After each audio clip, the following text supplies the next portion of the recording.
This is about what I will personally label the idiocy of Team USA women's basketball. How dare you make this? And here's what's truly mind-blowing. Stephen A. Smith just detonated a bombshell that absolutely no one saw coming. According to the biggest voice in sports, Caitlin Clark has reportedly quit Team USA entirely after being snubbed and benched from the official Olympic roster. Now let's be clear, this isn't just some wild speculation anymore. Smith himself, the most influential figure in sports media, has confirmed what so many people already suspected deep down. Clark is completely done trying to seek validation from a system and from people who, let's face it, never really wanted her in that inner circle to begin with. The golden girl of basketball, the one person single-handedly changing the game, has gone silent, but the shockwaves and the fallout from this decision are absolutely deafening. This move fundamentally changes the entire landscape of women's basketball from this point forward. So I have to ask you, do you believe Caitlin Clark made the right call by walking away from Team USA? Or do you think she should have stayed and fought harder for that spot she clearly earned? Get down in the comments and let me know what you think. She's white. And because of that, when you consider some of the hard times other people gave her, they were resentful of the fact that this white girl came on the scene where there was a bunch of sisters that preceded her spanning decades that were big time that deserved a lot of credit.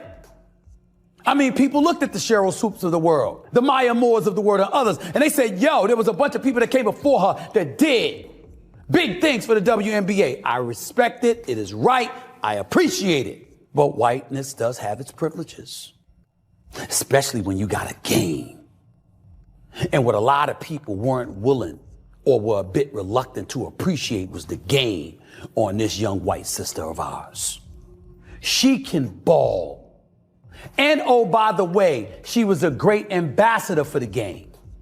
And by the way, she came in there and looked out for everybody else. For 22 years, they couldn't get chartered flights. That sister got there and it was done in 2 weeks.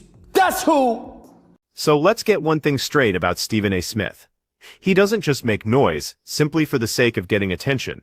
When he decides to commit to a narrative this forcefully, it's a massive signal that something incredibly significant is happening behind the scenes, away from the public eye. His recent fiery commentary about Caitlin Clark and Team USA isn't just him criticizing a roster choice. No, this is much deeper. It's a full-blown expose of a systemic dysfunction that has been festering inside women's basketball for years. A problem that has now violently exploded into public view for everyone to see. Think about it. The Olympic roster announcement was supposed to be completely routine. USA Basketball puts out a list of names. The fans have their reactions for a day or so, and then the world moves on to the next big news story. But that's not what happened this time, was it? Instead, when the leaks started to drip out, confirming that Caitlin Clark, the very woman who is single-handedly selling out arenas that had been gathering dust for decades, was being left off the roster, the public reaction wasn't just confusion. It was pure, unadulterated rage. The entire basketball community, from casual fans to die-hard analysts, simply could not comprehend how the most popular, most impactful player in the sport wasn't going to be on that Olympic team. What the hell is going on with WNBA that they cannot handle all this attention that they're getting, as well as the hate and anger towards Caitlin Clark? When it comes to Caitlin Clark, now I've taken hits because I was calling it from day one. You got people that are resentful towards her. It's really not about her, guys. It's about what she represents. Before she ever came along, there were a lot of outstanding basketball players who happened to be black females that was doing their thing on the WNBA level, and they never got this kind of shine. This girl, the Golden Goose, comes along, and she wreaks havoc. She's a star caliber player who draws this attention. And maybe it's because that fan base that she has and her being a young white lady contributes to it. So what? Benefit from it. Now, the official explanation that came down from the selection committee was incredibly weak right from the very beginning. They started talking about vague experience requirements and this supposed 3-year commitment that was needed to be considered part of the core group. On paper, sure, that might sound logical and even reasonable. But here's the problem. It completely and utterly ignores the reality of what Caitlin Clark actually represents for the sport's survival and growth. You simply do not leave Michael Jordan at home because he's new to the league and needs to pay his dues. You don't bench Tiger Woods because he hasn't been on the tour long enough. When you have a transcendent talent, The biggest draw in your sport, you take them, and you put them on the plane. That is precisely how professional sports are supposed to operate when they are functioning correctly. But here is where this entire story takes a genuinely disturbing turn. Insiders immediately started leaking information that suggested this wasn't some simple oversight or an honest mistake based on a merit evaluation.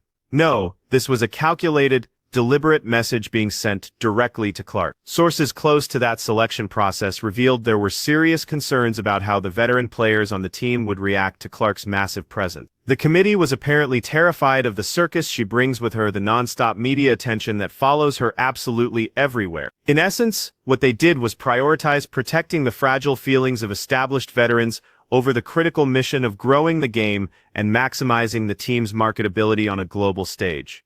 This is the exact point where Stephen A. Smith drew his line in the sand. He didn't just disagree with the call, he called out the fundamental, mind-numbing stupidity of prioritizing personal comfort over competition in basic business sense. Smith went on national television and systematically, piece by piece, dismantled every single justification the committee tried to offer. His argument was devastatingly simple and absolutely impossible to refute.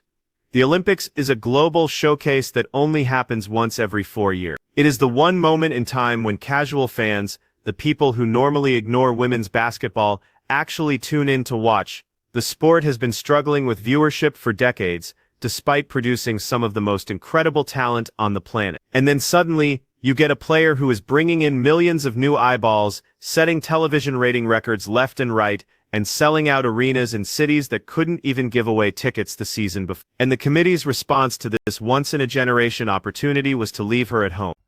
But are we really trying to grow the game? Because this is the most popular women's basketball player in the world, and it ain't close. They had to move the Mystics game to an NBA arena. Name the time. And I'm going to turn it over to you because I don't want to get long-winded. I want somebody, one of our women colleagues, Stephen A., to tell me when a WNBA game has had to be moved because of a woman player. Just one. Just tell me one. Because I know in her attendance, she's averaging about 17,000. All the other WNBA games in which she's not a participant average about 7. So are we really trying to go the game? Is that what we're really trying to do? Or are we just talking about we're trying to grow the game and just bull-jiving? Smith argued, very passionately, that this was a marketing disaster of truly historic proportions.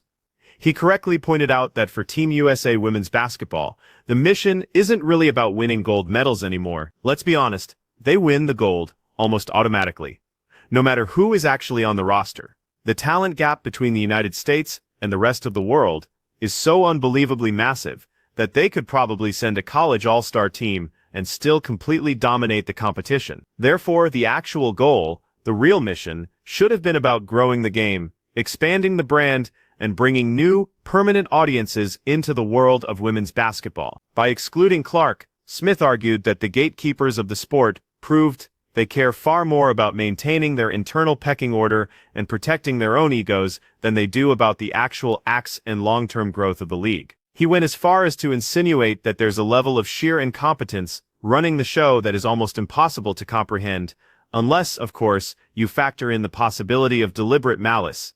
They didn't just miss a golden opportunity, they actively and forcefully rejected it. And according to Smith, this level of disrespect is something that Caitlin Clark is not going to forget anytime soon. He strongly hinted that the bridge between her and USA basketball might already be burned to the ground permanently, and that Clark's inner circle is taking detailed notes on every single person who stayed silent while this whole fiasco went down.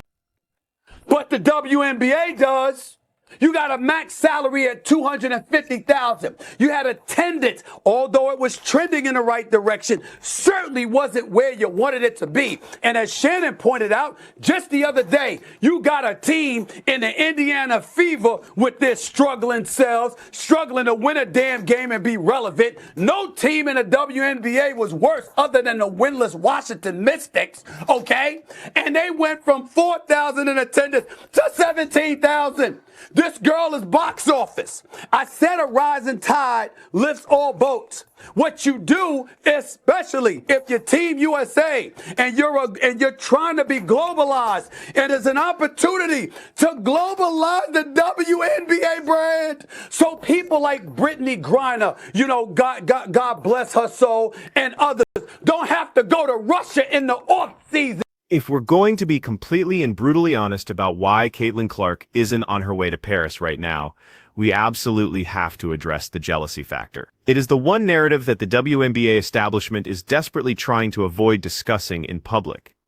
But it's also the only explanation that makes all the pieces of this puzzle fit together in a way that makes any logical sense. The warning shots started firing long before Clark even played her first professional game. You had Diana Taurasi, undeniably one of the greatest players to ever compete in the WNBA, making that now famous comment that reality is coming for Clark. The way she said it, the phrasing, sounded less like helpful veteran advice and more like a thinly veiled threat. Then you had Cheryl Swoops, another absolute icon of the sport, incorrectly questioning Clark's college records and suggesting that she was only dominant because she took an excessive number of shots. The criticism felt intensely personal and targeted, rather than being based on any sort of objective analysis. So, you have to ask yourself, why were these legends so pressed about a 22-year-old who hadn't even stepped foot on a professional court yet? Why were they actively trying to diminish her incredible accomplishments before she even had a chance to prove herself at the next level?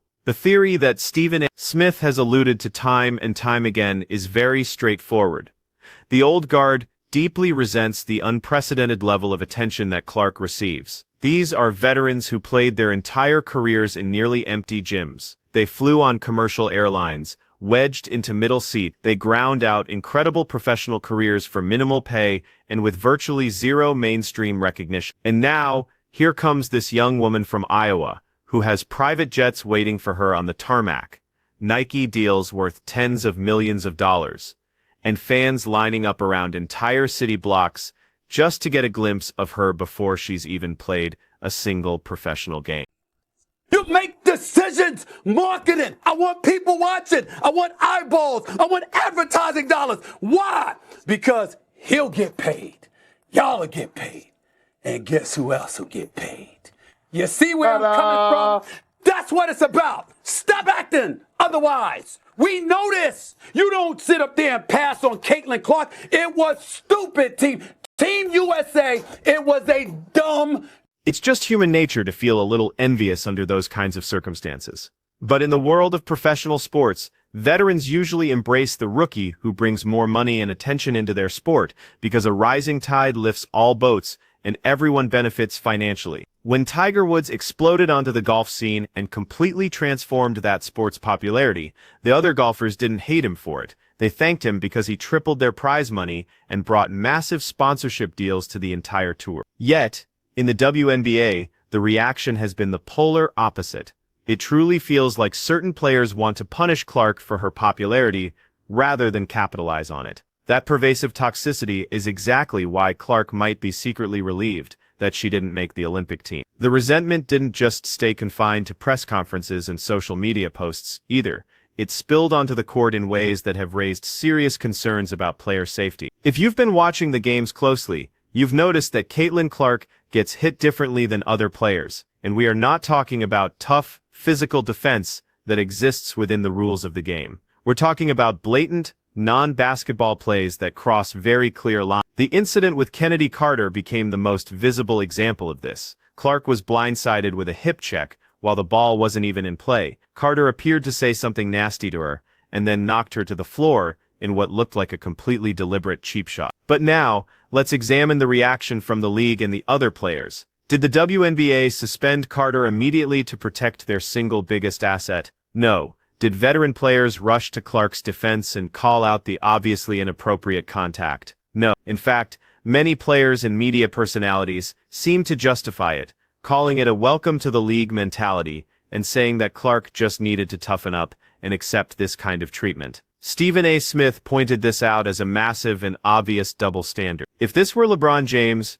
or Steph Curry getting cheap-shotted by some lesser-known player, the league would hand down immediate and lengthy suspensions to protect their marketable stars. But with Clark, it felt like it was open season. This connects directly to the Olympic situation. Why on earth would Clark want to board a plane and spend an entire month in a foreign country with teammates who either participated in this kind of treatment or stood by silently and watched it happen? The Olympic roster is composed of the very same women who have been making Clark's professional life a living hell for months. The trust is completely and utterly gone. You cannot build genuine team chemistry with people who seem to actively want to see you fail, or even worse, get hurt. The environment would be toxic at best and potentially dangerous at worst. This brings us to the most explosive part of this entire situation, the rumored soft quit. After the initial roster was announced and the public backlash reached deafening levels, there were reports that USA Basketball might offer Clark an alternate position. Basically, she would be on standby in case of an injury. It's a pathetic consolation prize designed to let the committee save face by saying they still value her